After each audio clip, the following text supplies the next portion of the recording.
पश्चाताप का अर्थ है जो आपने किया उसके लिए पछतावा। यदि आप चोरी करते हैं तो आप चोरी के लिए पछता लेते हैं। आप हिंसा करते हैं तो आप हिंसा के लिए पछता लेते हैं। आपको दोष अपने दुष्कृत्य में अवश्य दिखता है, किंतु अपने आप में नहीं।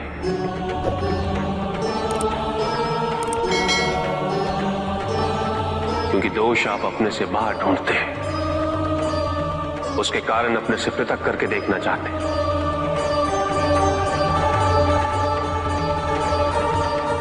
यदि आप ऐसा नहीं करेंगे तो अपने अहम को, अपने अहंकार को सुरक्षित कैसे रख पाएंगे?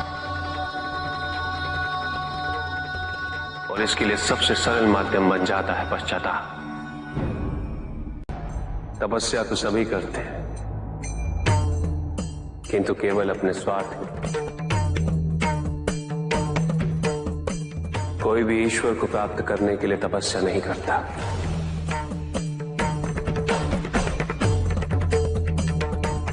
कोई भी तपस्या इसलिए नहीं करता कि उसकी भक्ति उसके आराध्य तक पहुंच जाए।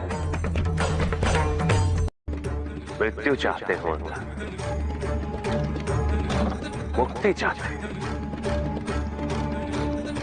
किंतु मृत्यु से मुक्ति प्राप्त नहीं होती। ना ही मृत्यु जीवन का अंत होती। सृष्टि ही जीवन, प्रकाश ही जीवन। और यदि जब हम नेत्र खोले और हमें प्रकाश की अनुभूति ना हो,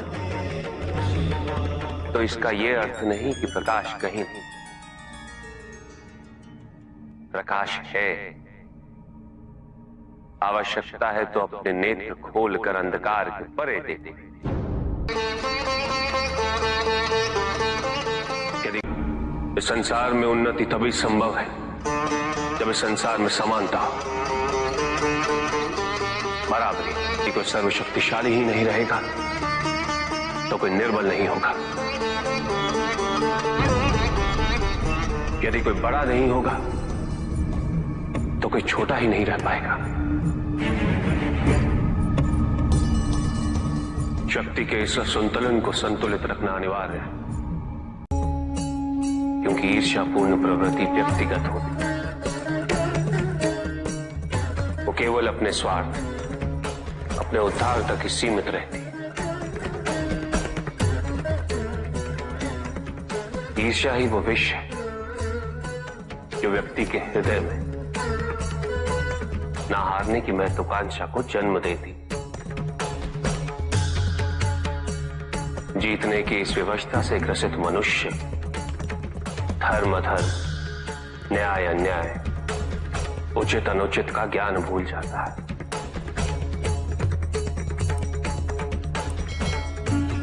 संवेदना, करुणा भूल जाता है। उसे स्मरण रहता है तो केवल जीतना,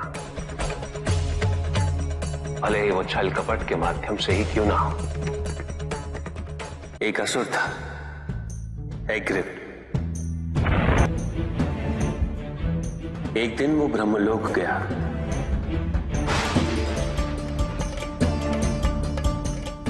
और बड़ी ही चालाकी से उसने ब्रह्मदेव से चारों वेद प्राप्त कर लिए।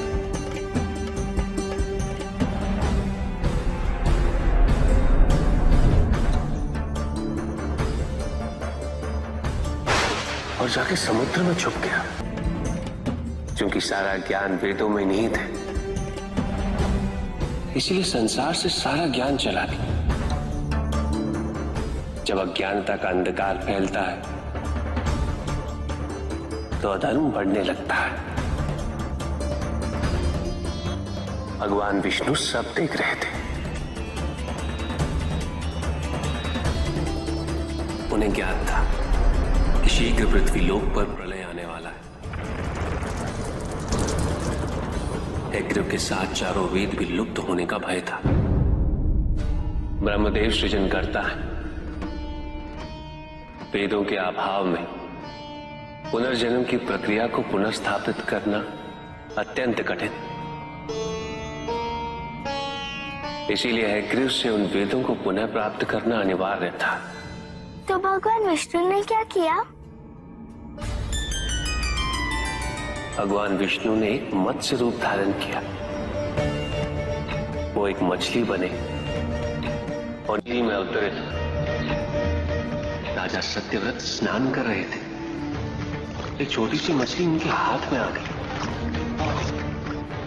इतनी छोटी मछली? भगवान विष्णु? हाँ, राजा सत्यव्रत उस मछली को जल में छोड़ने जा ही रहे थे कि उस मछली ने बड़ी मछलियों का भय जताते हुए उनसे विनती की। उनसे कहा कि वो उसे अपने साथ ले चले। राजा सत्यव्रत अत्यंत दयालु थे। मछली को अपने कमंडल में शरण दे दी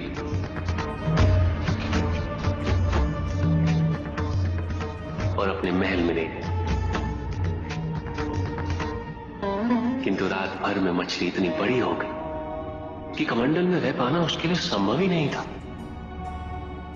और उसका बड़ा आकार देखने के पश्चात राजा सत्यव्रत ने उसे कमंडल में से निकालकर एक मटकी में डाल दिया। मटकी में डालने के पश्चात उसका आकार पुनः बड़ा हो गया। तो राजा सत्यव्रत ने उसे मटकी में से निकालकर एक सरोवर में रख दिया।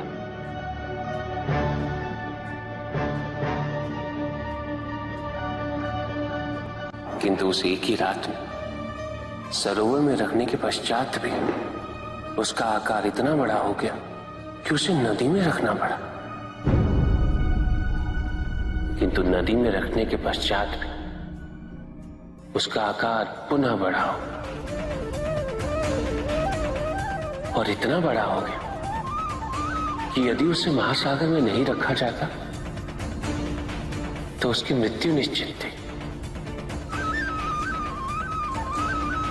राजा सत्यव्रत उसे महासागर की ओर ले गए।